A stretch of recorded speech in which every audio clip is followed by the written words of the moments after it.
Two uniform rods AB and BC of length 1 and weight W are hinged at B and rest in equilibrium on a smooth horizontal plane. A weight W is attached to AB at a distance B from A, as shown on the diagram. So this weight is part of the system. A light inextensible string AC of length 2Q prevents the rods from slipping. Find the reaction at A and the reaction at C. So let's look at the forces on the system.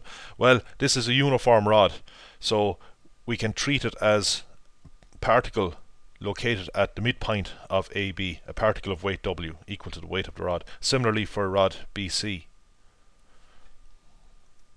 Now, obviously the ends of the rods are in contact with the ground, so we have a contact force between the rod and the ground. The rod presses on the ground in a direction perpendicular to the surface of contact, that is vertically down. So by Newton's third law, the ground presses up on the rod with an equal but opposite force. Okay, so that's the situation at point A, and we have a similar situation at point C. Now, we are given that the ground is smooth, so the end of the rod cannot exert a force in the horizontal direction. If it did exert a force on the ground in the horizontal direction, i.e. if the ground was rough, okay, the rod would dig into the ground to an extent and push on it in the horizontal direction. Then by Newton's third law, the ground would push back on the end of the rod with an equal but opposite force. Okay, that doesn't happen here. The ground is smooth. Now, another force that we have acting at the ends of the rod is the force due to the string. So that force is directed along the string and away from the point of attachment of the string to the rod. Let's say that this force has magnitude T. We've seen in previous videos that string tension is the same throughout a string, so we won't explain why that is so here. Okay, in part 1 we want to find the reaction at A and we want to find R1 and R2, these two forces. So one way that we could do this is to take moments about the point A. R1, the moment of R1 about the point A is 0, because the perpendicular distance of A to our line of action of R1 is 0. If we take moments about the point A, we bring in these four forces. The moment of the string tension forces is also 0, okay, because the line of action of these two string tension forces passes through the point A. Okay, let's start with R2. Now R2 has an anti-clockwise turning moment about the point A. Okay, turns in this direction. It's the only force that has an anti-clockwise turning moment. So we get the sum of the magnitudes of the anti-clockwise turning moments. Well, we just have one of them. So we multiply the magnitude of R2 times the perpendicular distance of the line of action of R2 to the point A. Well, that's just 2Q. Let's consider this force here. Its line of action is this here. So we want the perpendicular distance of A to its line of action. So what's this distance here? Well, we can find the hypotenuse of this right angled triangle. The distance of A to B is 1, so the distance from here to here is a half. So we multiply half by cos alpha. Okay, we can actually write cos alpha in terms of Q. So we are calling this angle in here alpha. If we look at this right angled triangle, okay, we just drop a perpendicular from B down to this side here. This perpendicular will bisect this side because we have an isosceles triangle, okay? The two sides are the same, so we can form two right angled triangles. The cos of alpha is the side adjacent to alpha in the big triangle now. This distance here, which is Q, divided by the hypotenuse, which is 1. So cos alpha is Q divided by 1, which is Q. So for cos alpha, we can write Q. So anyway, to get back to the moment of this force W about A, we multiply W by a half cos alpha, where cos alpha is Q. So we have W times a half Q. Now let's get to the next force, this one here, W. Okay, so we want to look at its line of action, and we want the perpendicular distance of A to its line of action, this distance here. Well, that's just the hypotenuse of this right angle triangle, this purple right angle triangle. B times the cos of alpha, where cos of alpha is Q. So we get WB cos alpha. So the cos of alpha is Q, shown on the next line. And okay, that's that one. And finally we have this force here. Its line of action is like this. So we have the perpendicular distance of A to its line of action. Well, you see now that we've divided up the base of this triangle into 4 equal pieces. Okay, so W is the midpoint of this side here. So if we project down, we have the midpoint, this segment here. Okay, this is because the triangle is isosceles. Okay, the lines of action of this force and this force and this line here break line AC into 4 equal parts. So we are looking for this distance here, half Q plus a half Q plus a half Q. That's 3 halves Q.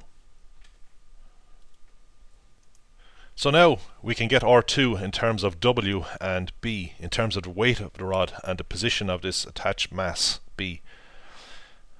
Q is a common factor. We get a half W plus 3 halves W, that's 4 halves W, which is 2W. And over here we have W times B. We can factorize the W out, so we have W times 2 times B and divide across by the 2.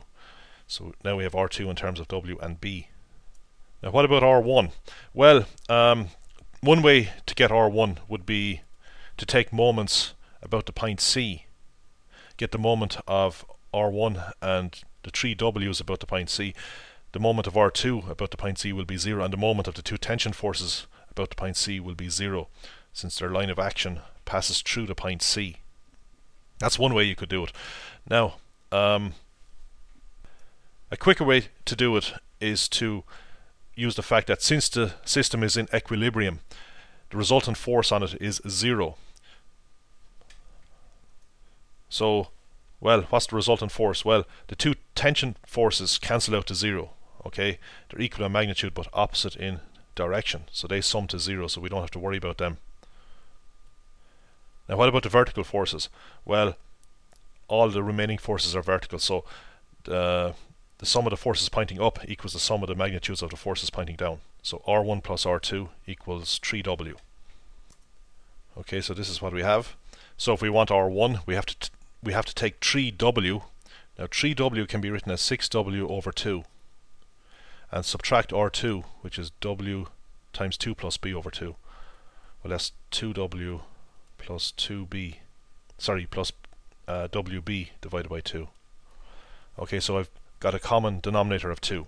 So that's why I write 3W, 6W over 2. So we've 6W minus 2W is 4W. And then we have minus WB. We can factorize the W out of the numerator to get R1 equals W into 4 minus B over 2. Next we want to find the string tension. Now the easiest way to do this is to look at this rod, BC, because this rod has the least amount of forces acting on it. Okay. Now it's in equilibrium, of course, so we could consider moments about the point B. So that will bring in the string tension that we require. Now R2 is already found, of course, it's up here.